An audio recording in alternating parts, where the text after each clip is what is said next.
Good afternoon, everyone. This is Jancal Suarez, BSIT 2A of Consolatrix College, Toledo City. Today, let's talk about Suarez dataset.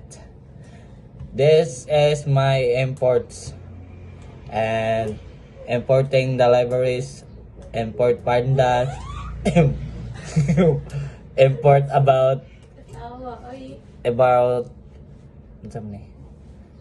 import about phosphorus, potassium, temperatures and humidity and pH value in for crop, about nitrogen basics, and this is my bar plot, crop recommendation of nitrogen and phosphorus, potassium. And I just want to know